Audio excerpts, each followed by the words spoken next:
I have been a part of the Locked On Podcast Network for over 3 years, and I have surpassed 700 episodes recently, but I've never had someone from the Let's Go Devil podcast until today. Sam Wu from that podcast is accompanying me on today's episode. We're going to get his thoughts on the historic season by the Devils, and we're also going to hear Sam's picks in regard to his team awards, MVP, X Factor, an underrated asset, and our expectations going into the new year. There's a lot to talk about with Sam Wu. Buckle up, everybody.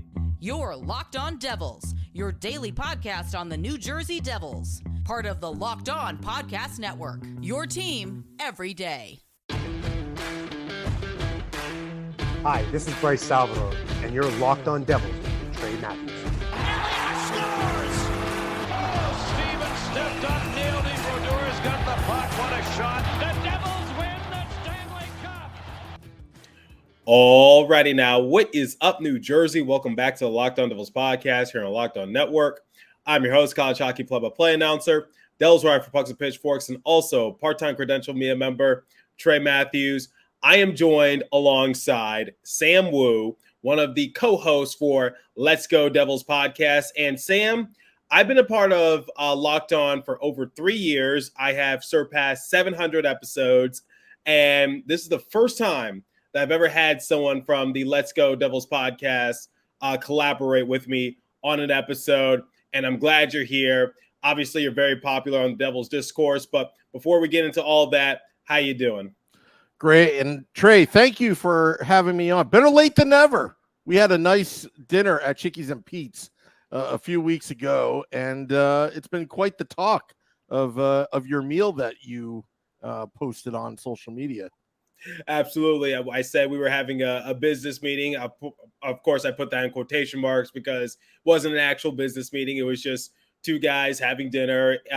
For anyone who wants to go to Chickies and Pete's, that's in South Philadelphia. So it was definitely, that was my first time going, and I actually enjoyed it. So, and I appreciate you paying for my meal, picking up the tab. So not a problem. Dinner will be on me next time, but we're not here to talk about food. We're here to talk about the New Jersey Devils and their historic season, because I've been talking to a lot of Devils content creators the last few days and basically trying to get their opinions in regard to the season and what made it so historic from their perspective. And like I said, Sam, we're here to reminisce over that. So my first question for you is, and this is probably an obvious one, so I'm just giving you a softball one. Was this season a success for Devils? I would love to hear your thoughts on the matter. It was obviously an overachievement for the New Jersey Devils. I think a lot of us during preseason were just hoping to be relevant in April. That's what we were hoping for. We were hoping that number 10 seed, number 9 seed, maybe a 4-point spread just to get yourself into the playoffs, just to get to the big dance. What we didn't realize is that after the first 2 games of the season, that the team would actually turn it around, went on a 13-game winning streak, which some would say is an unofficially 19-game winning streak, just because of the mess on November 23rd with the referees and Toronto and the war room up in Toronto and all that. Could I actually provide some background for that? What's that? So the infamous night, as I like to call it, trash night at the Prudential Center. So as everyone knows, the Devils were on the brink of breaking their franchise record for longest win streak. And unfortunately, they had 3 goals waved off. And like you just said, Sam, and this is going to be the biggest what if that we're going to be talking about for a while, because the Devils ended up winning their next 3 games after that game. So it's just like, what could have happened if that game went differently and the Devils still continued to win those 3 games afterwards? Because that would have tied the record for the Pittsburgh Penguins for longest win streak ever in NHL history. And obviously, like I said, that's a big what if. Yeah, big what if. And obviously the fans were littering the ice. That's not always good, but it's again, you know what? It was that night when I was there. It was the intensity of that crowd. It was a perfect storm. if anybody remembers. It was a perfect storm because it was the day before Thanksgiving. It's a Wednesday night game. The Devils are on this hot winning streak, and you're playing Toronto, and everybody was all liquored up like no other. And it was just everything was just boiled over into that moment in the third period. But anyway, it was still a favorite memory of mine, believe it or not. Yeah, I mean, I think mid-season I listed that as one of my top 10 most memorable things that happened up to that point, because as I like to refer to it, even though it's not really a good look to throw trash onto the rink, but I can understand why fans were frustrated. I call that, once again, trash night at the Prudential Center, because but I want to say I love the passion from the fan base, and it was great to see that, because a lot of Devils fans, and I think we can attest to this, have been negative the last few years. It seems like this rebuild was going nowhere, felt like we were going in circles. Yes, the Devils made the playoffs in 2018, but the last time that they were actually competitive, you would have to go back to the last time they appeared in the Stanley Cup final, which was back in 2012 when they played the LA Kings. That was the last time that they were very competitive in the playoffs. So a lot of people were just wondering, like, when are the Devils going to be relevant again? When are they going to take that huge step forward? And we were able to see that with Jack Hughes, Nico Hischier, Jesper Bratt. They became buyers at the trade deadline. They got Timo Meier. They got Curtis Lazar. Goaltending got better with Vitek Vanecek, Akira Schmid. Playoffs, I'm sure it could have been a little bit better. Wasn't perfect, but they made it out the first round, which was a huge achievement. And I'm sure nobody in NHL discourse saw that coming. And the Devils were able to overcome a 2-0 deficit, beat their dreaded rival, the New York Rangers, in 7, and make it to the second round against Carolina Hurricanes. That's a huge step forward. And that just shows how much improvement this team has made. So it kind of leads into my next talking point, which is, if you had to pick one player on the team, who was your MVP? That's a great question. The obvious is Jack Hughes, obviously, because, he was just unbelievably offensively. But, if I were to really go back and think about who had, that's a really tough question if you don't say Jack Hughes, because Jesper Bratt had a great first half of the season, tailed off a little bit, but then finished strong. And then Timo Meier coming in the middle of the season, Eric Holla, the first half of the season, he did everything right but score. I mean, if you remember Holla, a lot of fans were just like, why is he on the ice? Why is he playing with Jack Hughes? But that second half of the season, it was just a steady rise to the playoffs, as if he scripted it that way. But he was one of the reasons why the Devils made it past the first round, because he had a huge showing against the Rangers. And as we all know, he had that legendary celly over Igor Shesterkin at one point that has now become a very popular GIF and also a very popular meme. Yeah. So, but for MVP, it has to be Jack Hughes. It's a stretch to say it's somebody else, but there were quite a few players around Jack Hughes that obviously deserve some credit for this past season's success. But it has to be Jack Hughes. He did everything. I mean, all the focus was on him, but at the same time, he just made everybody better around him.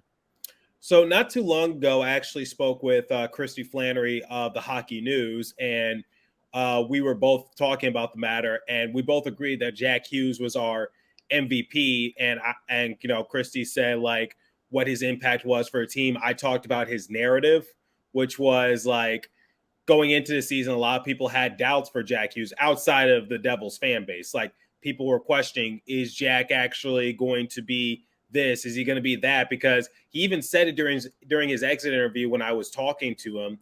He said that not too long ago, people were calling him the biggest bust ever. Mm-hmm. And now he was able to score 40 goals. And I just think, like, when you look how much further this Devils team has gone from being a lottery team to now being a legitimate playoff team, because now it's not a matter of getting to the playoffs. It's a matter of being contenders come the new year. And who's at the helm of it? It's Jack Hughes. So I think if you look at the narrative, all the naysayers, all the doubt, what Jack had to overcome. So his first year in the league, he had the worst performance by a first overall selected forward since Joe Thornton in the late 90s. So we're talking about Patrick Stephon had a better rookie year compared to Jack Hughes. And now, as you guys know, Patrick Stephon is infamously known for missing a open net opportunity at point blank. And obviously, we could talk about Alexis Lafreniere, but that's a story for another time. But yeah, Hughes didn't have a good showing his rookie year. Then here comes the 56-game COVID year. And we saw him improve a little bit, but it was nothing that set the league on fire. But Devils fans were like, he's starting to improve a little bit. He's starting to showcase it. Then his third year, he had a really good showing in terms of point production. But the problem was he was barely on the rink because he was hurt. And now, fourth year, Devils make it past the first round. They had their most wins in franchise history. And Hughes broke Patrick Eliash's single-season points records. Before we continue today's discussion, I want to tell you guys about FanDuel. And like always, please remember to gamble responsibly. So take your first swing at betting MLB on FanDuel and get 10 times your first bet amount in bonus bets up to $200. That's right, just $20 and you'll land $200 in bonus bets, win or lose. That's $200 you could spend betting everything from the money line to the over and under to who you think is going to hit the first home run of the game, all in an app that's safe, secure, and super easy to use. Plus, when you win, you can get paid instantly. There's no better way to bet on MLB than FanDuel, America's #1 sports book. So sign up today and visit FanDuel.com/lockedon to get up to $200 on bonus bets. That's FanDuel.com/lockedon. FanDuel, the official partner of Major League Baseball. All right, back to today's discussion. Take it away once again. I agree with you. Hughes is the MVP, but I was talking to another Devils content creator, and his name is Jersey Joe. You might have seen him on Twitter, and you may have interacted with him at one point. He's a fellow writer of mine over at Pucks and Pitchforks, and he's also the host of Heads Up Hockey Podcast. He picked Nico Hischier as his MVP because Hischier is obviously the leader of the team. I love talking to Hischier in the locker room. He's always a great person, but Hischier finished second in the Selke trophy race. And obviously Patrice Bergeron won it, but the fact that Hischier went from, similar to Hughes, went from being sort of an injury-prone player to people doubting him to being able to lead this team to victory as being the captain. You could pick Hischier as your MVP and not be crazy, quite honestly. That's a great pick as well. Hischier, his leadership role, he does all the little things that don't show up on the stat sheet. And there's an argument to be made for that. But again, that's why Jack Hughes and Nico Hischier are the pillars of the franchise right now. At the center position, 1-2. I mean, that's going to be a duo that's going to be, I would say, and it's a little early to say this, a lot has to happen, but it wouldn't surprise me if both Hischier and Hughes, would go in the Hockey Hall of Fame, depending upon what happens in the next 10 years, if they're both together as that duo, like Malkin and Crosby. If they're able to stay with the Devils organization for a significant amount of time, which they are due for because their contracts are long term, and they're able to maintain this level of success, and they're able to, if Hischier can win a Selke, if Jack can win a Hart, or if they can be a part of a championship winning team sometime down the road, they are definitely going to see their numbers hung in the rafters at the Prudential Center. And they'll be one of the rare exceptions for Devils players to have their numbers retired at the Prudential Center and not be defensemen, because obviously Patrick Elias is the only forward to have his number retired at the Prudential Center. But like you said, Hockey Hall of Fame, I don't think that's out of the realm of possibility, but they're still very young, still very early on in their career.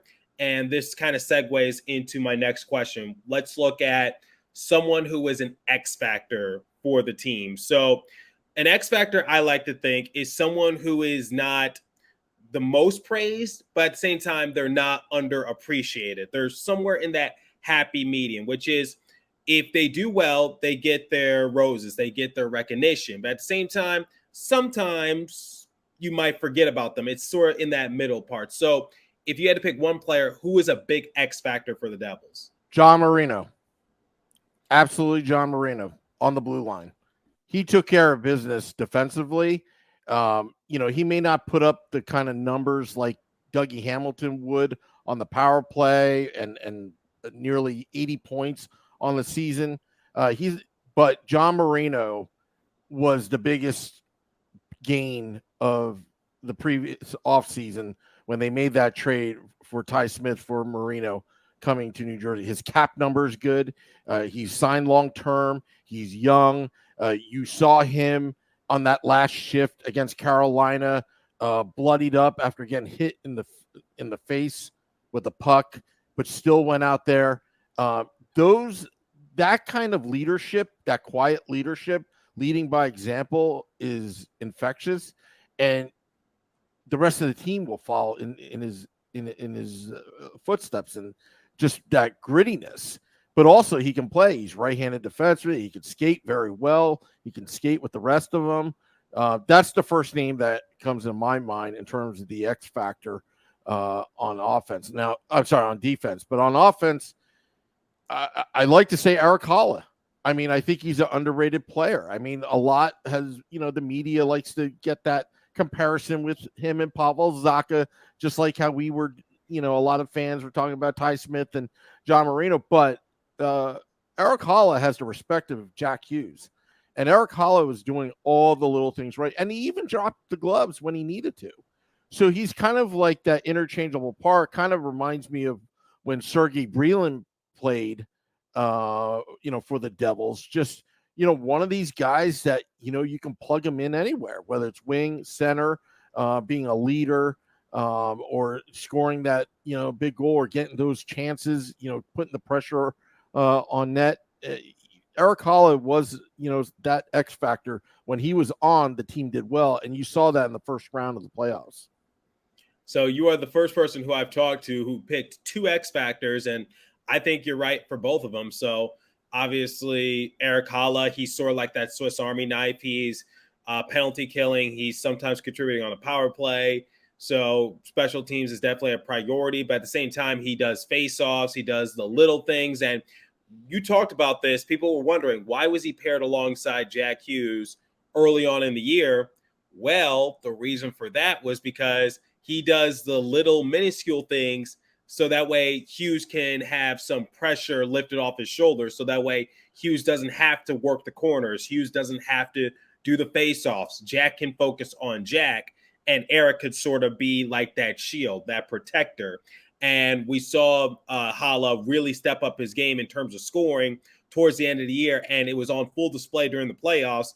And I always say you seal your legacy during the playoffs. And speaking of which, John Marino was able to have a big showing during the playoffs as well. And I think Marino is definitely an interesting player on the defensive side of things.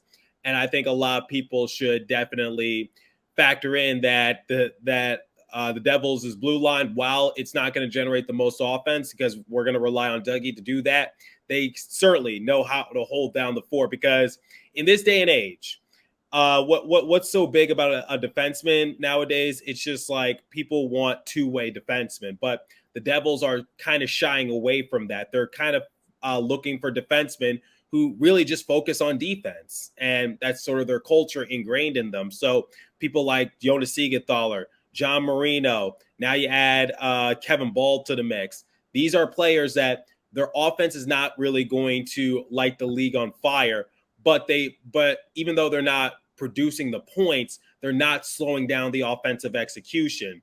They are able to keep the play on sides. They're able to use their bodies to their advantage. They're able to play a big, brute style of hockey on the blue line that makes it tough for teams to try to score on them. So that's my thing, which is the defense for Devils, like you said, has been very impressive. And I think a lot of people should take notes as to how you do your job, because John Marino, Jonas Siegenthaler, they might not be the most electrifying players, but there's a reason why they were underappreciated on their previous team. So Marino with the Penguins and then Siegenthaler with the Capitals. The Devils were able to find some diamond in the roughs, and it's been big on their blue line. So moving on from MVPs and X Factors, let's look at an underrated player. So a player that never really gets all that recognition, but is still very essential on the team. So you already mentioned Erik Haula to an extent, but is there another player that sort of falls under the radar that deserves more attention, but a lot of people just are just oblivious to him? Michael McLeod. You know, his faceoffs are good. He's a big forward. That fourth line, you know, does a lot of good when Lindy Ruff can roll those four lines. It takes, it takes, look, a lot of energy, and, and up front, Michael McLeod, he gets dirty. And when Nathan Bastian was out, it was McLeod, again, he was pretty consistent on that fourth line. Again, he's not going to score, 20, 30 goals, but you know what? I think there was a sequence this season. It was this season or the previous season where Jack Hughes or Nico Hischier, I forgot which one, passed the puck to Mikey McLeod for the empty net goal, just because he's just doing all the, the little things. And during the playoffs, you saw his confidence grow in that game 7 when he scored that game-winning goal, essentially. And, how Palat willed himself to get that pass off. And McLeod took care of it and buried it past Shesterkin. You saw his confidence go up. And I'm just wondering what will happen this upcoming season when, if he could take that confidence and just build on it and be like a threat on that fourth line, just the way Bobby Holik was back in the crash line days back in 95. Yeah, so the dynamic between Michael McLeod and Nathan Bastian is quite interesting, because for Bastian, he doesn't stick out in any particular category, but the 5-on-5 numbers don't lie. And I talked to Christy about this. Bastian just knows how to do his job. He knows what to do on the penalty kill, especially. And All About the Jersey.com actually released an interesting fact, which is when Nathan is without McLeod, Bastian still does well. But the other way around, McLeod will struggle without Bastian. So you are right. McLeod is definitely very underrated, because I believe he led the Devils in faceoffs, and he does the little things. He knows how to check really well. But my an underrated player that I want to highlight, because like I said, I touched on this with Christy Flannery when she appeared on the show not too long ago, is that Bastian is just like the 5-on-5 numbers are really good when he's out there. The Devils are a much better team when he's suiting up, as we saw in December when he was out for an extended period of time and the Devils had their worst month of the season. He just adds a different dynamic to their overall depth. And even though Bastian and McLeod, they're the super buddies, it just seems like Bastian will thrive just fine without McLeod, but the other way around, McLeod tends to struggle. But still, McLeod is just like, they're just interesting players, because their impact and their contributions to the team, a lot of teams might not really appreciate it as much, because when Bastian was with Seattle Kraken, he was barely utilized correctly. Like, they didn't really like him out there. So that's why they ended up waiving him, and the Devils picked him right back up. So it's just, I talked about it in one of my episodes last month, which is, I found that quite interesting, that when Bastian was picked up by the Kraken in the expansion draft, when he was out there, he was basically a nobody. They didn't use him correctly. But when he comes back to the Devils, he's one of their essential depth pieces. Yeah, and I was always high on Nathan Bastian, and I was sad to see him go during the expansion draft, but somehow, a stroke of luck, he's back in New Jersey, and basically the Devils gave up nothing, to get him back. And going back to, I think you were saying about all about the jersey, that is correct. That when Bastian was out, McLeod struggled, but just remember, they play two different positions. There's two different, with Bastian, he's on the wing, when he's on the power play at times, when they put him right in front of the net. McLeod, again, when you lose that winger, I mean, he had a lot of responsibility when Bastian was out. So that could be just part of it as well, that, he's doing more, without his line mate when Bastian was out. Right. So they're the super buddies for a reason. They're a dynamic duo. So like I said, like I'm not trying to put one of them on a higher pedestal, but yeah, it's their dynamic is definitely interesting, and it's something that's definitely going to be a big X factor going forward. And now going from players that are currently on the team, let's talk about players that were added during the offseason. So what has been your favorite offseason move made by Fitzgerald? Because he got rid of some dead weight. He was able to add some new contributors. Obviously, the Devils kind of thrived before the draft, but during free agency, I think their biggest signing was obviously getting Tomas Nosek. So my thing is like, what was your favorite move made so far by Tom Fitzgerald? Well, it's funny. Tom Fitzgerald got all his homework done before free agency started. I think flipping Damon Severson on an expiring contract just to get that third rounder, and then take that third rounder and package it with Sharon Govich, I believe, to Calgary for Tyler Toffoli. It's not so much one move; it's that whole sequence. It's like, how were you able to do that? I mean, that's why we call him Tom Fleece Gerald. He knows his stuff. He does not overvaluate. He doesn't undervaluate. The player. You got to give credit to the scouting department as well. When he's making these moves, not really to rip off the other team. I know we kid around about it because we like to laugh about what happened with the Adam Larson and Taylor Hall, and then the Taylor Hall, what was hauled back when Ray Shero traded him to Arizona, and then what Tom Fitzgerald has done then, or even the Ty Smith, John Marino trade. But honestly, I think that first domino where he sent Severson, who got a big fat contract out of Columbus, and congratulations to him because that's what he wanted.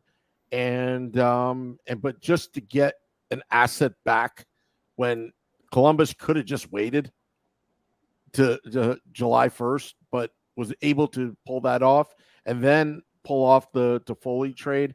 I thought that was a great move. Just those two moves. Absolutely. And people are wondering, like, is Toffoli a rental? And I'm just like, doesn't really matter, because if you think about it, you essentially traded Damon Severson because, that was the first domino piece to fall. You trade away Severson, who is set to become a UFA, to the Columbus Blue Jackets to get that third round pick. And Sharon Govich was set to become an RFA. And Sharon Govich's time on the Devils roster, it just seemed like his role was going to diminish like year after year after year, especially with Timo Meier now added to the roster. I said if it wasn't due for injuries in the second half, Sharon Govich probably wouldn't have seen a lick of playing time for the most part. So it was just like, you trade away Sharon Govich and Severson, and you get Tyler Toffoli out of it. Doesn't matter if it's a rental or not. You were able to make something out of it. So I thought that was a good move by Fitzy. But my favorite move, and I talked to Christy and I talked to Jersey Joe about this, but Colin Miller. I love Colin Miller and what he was able to do for the Dallas Stars. And we talk about defensemen that fall under the radar. I think Miller is the epitome of it, just because he had a high amount of blocks, a high amount of hits. He has a good defensive point shares. He has a high plus minus. And yes, his showing in the playoffs, I think that's one of the reasons why the Stars were willing to move on from him at such a cheap deal. But I think Miller's going to be a unique player added on to this roster and adds more depth on the right-handed side for Devils. So obviously, since Graves and Severson are now gone, you sort of needed more defensive help, and especially since Shimon Nemeth and Kevin Ball, Luke Hughes are projected to get bigger roles now, you kind of need some more veteran help. You need to even it out just a little bit more. And I think Miller is going to be that help that the Devils need, because for someone like Brendan Smith, it's like, I love Smith in the locker room. I love his leadership. I love his enthusiasm. I love how he treats us media personnel. But at the end of the day, and he even admitted, his role with the team, I think it's better utilized as his voice in the locker room as opposed to his actual play. And I'm paraphrasing what he told us at exit interviews. So my thing is like, it couldn't have been Smith. Smith cannot be an everyday guy. Now you get Miller. Okay, that's interesting. I like that dynamic. So I think Colin Miller is going to be an interesting ad for the Devils. And I'm excited to see what he could do come next year. Oh, yeah. And just remember one thing, just going back to the Toffoli trade, the Devils' top 6 each can score 30 goals next season. That's like 180. That's 180 goals. So, but there's a couple 40 goal scorers in the mix. I mean, I think that Dawson Mercer can score 30 plus. I think Toffoli can do 30 plus. Jack can do 30 plus. Timo Meier can do 30 plus. Jesper Bratt can do 30 plus. Nico Hischier can do 30 plus. I mean, the top 6 is unbelievable.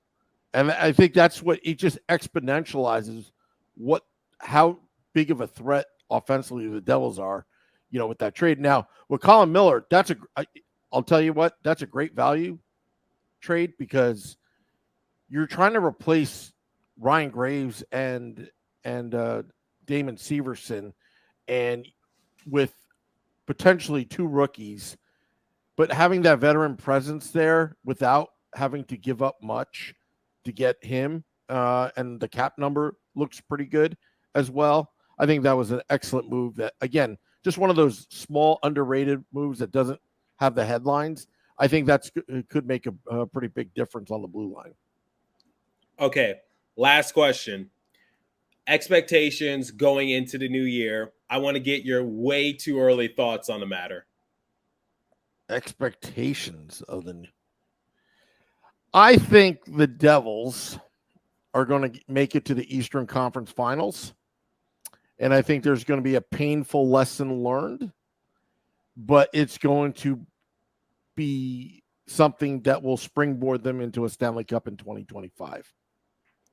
You know what? It's funny because I don't know what the odds are now, but a few weeks ago I was looking at the FanDuel odds, and they were projecting for the Devils to not win the Stanley Cup this year, but the year after, and in fact go back to back. So if the Devils are able to go back to back in 2025 and 2026, I'll take that. And I think their favorites are the Carolina Hurricanes to win it all next year. But yeah, I'd say anywhere from Eastern Conference Final to Stanley Cup Final, I think that's definitely going to be the ceiling for the Devils. And the fact that they were a lottery team not too long ago, I kind of like that, honestly. I'm perfectly content with that. But I think what Fitzgerald is trying to form right now, I think the culture he's established, and he even said it during one of his media availabilities that he bet on New Jersey and now he's winning. So he took a gamble, and it's coming into fruition. So the Devils are no longer looking to thrive in the draft. They're no longer looking to thrive in their pipeline. They're looking at the future, but instead of looking at like, who do we rebuild around? It's like, how do we build our team around Jack and Nico in order to contend for a Stanley Cup? Yeah. And you know what? 1 year of maturity is worth a lot on this roster compared to last year's roster. So, the experience that they've had, they went through a 7-game series where they're with the biggest rival against the New York Rangers. That is going to serve them very well moving forward. And then going against the Carolina Hurricanes, let's be honest. What if they didn't, like game 4, they had the lead? What if they didn't get down on themselves and they were able to claw back and make the series 2-2? The biggest lesson learned during last season's playoffs is that they were down 2-0 in both series. They got away with it with the New York Rangers, but they didn't get away with it with the Carolina Hurricanes. They were just too good. And I foresee that probably, even especially for Siegenthaler, I think that sting will help propel them to do greater this upcoming season, just like what happened in '94 when the Rangers beat the Devils in that Game 7. A rookie Martin Brodeur had to endure, but if it wasn't for that, who knows if the Devils would have had 3 Stanley Cups in '95, 2000, and 2003. So you just never know. Sometimes you need a big hard failure to have success. So I fully expect the Devils to improve on what they did last season. Absolutely. And going back to the Hurricane series, yeah, they dropped the first 2 games in embarrassing fashion. They went on a tear in game 3, able to get one. Then I was at the game in the press box for game 4, and they got off to a 1-0 lead, but unfortunately the Hurricanes just had too much momentum going their way. Devils lose that one in embarrassing fashion. Then come game 5, Devils had the lead, but unfortunately they weren't able to maintain it, and that was death's door for them. They basically just one bad bounce, and that was Siegenthaler shooting that puck, up into the stands. But really, that was actually, if you looked at it, it was Tatar that went backwards. Yeah, so it's a two-way street. I know people are to blame Siegenthaler, but I was like, look at Tomas Tatar, the play before. I never really talked. I talked about it once after the game on my show, but I never really went into it on full detail. But I just said it's a two-way street. Or when people want to blame Timo Meier for not getting that open opportunity to score, I was like, yes, that's frustrating. But at the same time, that would have been an insurance goal. That was not a game-winning goal. That was not a game-tying goal. That was an insurance goal. Mm-hmm. And the Devils still had the lead to work with, and they still blew it. Mm-hmm. So I want people to know, like, it's a two-way street. Yeah. But overall, I mean, one bad bounce, and the Devils could have won that game, game 5. And then game 6, you bring it back to Prudential. Who knows what would have happened if the Devils won that game, and then you have a game 7 where anything can happen. Even though that you're on the road, sometimes players, they get a little too over amped up. They're at home, game 7, and make mistakes. I mean, that's, a lot of this is psychology. A lot of it is just pure luck, with some of these games that you play. So anything could happen, but overall, I think the Devils, they look good. Their cap situation looks pretty good, in my opinion. There's a lot of 1-2 year deals. Again, I love how Tom Fitzgerald, that salary cap culture that he's put in, because what, some of these deals, some of these players are on 1-2 years. It's like, oh, they'll be off the books. You got to pay Dawson Mercer, no problem. You've got to pay Luke Hughes, no problem. You've got to pay Simon Nemec, no problem. Right. And then you've got their core players, on the roster for a very long time. Right. And obviously that's going to be a big talking point because Mercer's due for a contract. Hughes and Nemec are not going to be on their entry-level contracts too long. In fact, Akira Schmid only has 1 more year left on his entry-level contract, so you got to pay him. And it's easy to play the shoulda, woulda, coulda card on the Hurricane series, but fact of the matter is the Devils did get embarrassed, and the Hurricanes just were the better team that series. But you need that humbling experience. You need to fail before you succeed. So I think the door is just opening for Devils in terms of them being Stanley Cup contenders. And now come next year, I think expectations are going to be higher. And yes, they had a historic season, but now it's how How do you top it a little bit? How do you maintain it? It's good. It's going to be hard to top it, but still, you know what I mean. Yeah. So, Sam, we talked about everything from the season. We talked about your personal team awards. We talked about expectations going into the new year. I want to thank you for taking the time out your busy day to do this. Where can my audience find you at? Yeah, you can find us, the Let's Go Devils podcast on Apple Podcasts, Google Podcasts. Just type in the search, Let's Go Devils podcast. Also on Twitter at Let's Go Devils Pod. And on Facebook at Let's Go Devils Podcast, and our YouTube channel, Let's Go Devils. And we expect to see you guys at American Whiskey doing some live shows. Am I correct this upcoming year? Oh, yeah. American Whiskey. And also we're going out on the road. So, Trey, you got to visit us. And we're going to visit you in Arizona. Yeah, you're going to visit me in Arizona. And I might actually have to tag along with you guys to the trip to Vegas because I do want to go to T-Mobile Arena to cover the Devils there. So it might be and I might have some fun with you guys in Sin City. Yeah. Whatever happens in Vegas stays in Vegas, right? Sam's a married man, guys. Just putting that out there. So, well, I'm sorry. What were you about to say? Oh, no. Only Mrs. Wu is worried about what I'm eating. She doesn't worry about that stuff. So, anyway. Macronutrition, Sam. Yes. Macronutritions or whatever it's called. So, Sam, pleasure is always mine. And like I do to close out every show, continue to stay safe. Have a wonderful day, New Jersey. Go Devils. I'll catch you guys in the next episode. Thanks for listening once again. Sam, thanks for taking the time to appear once more.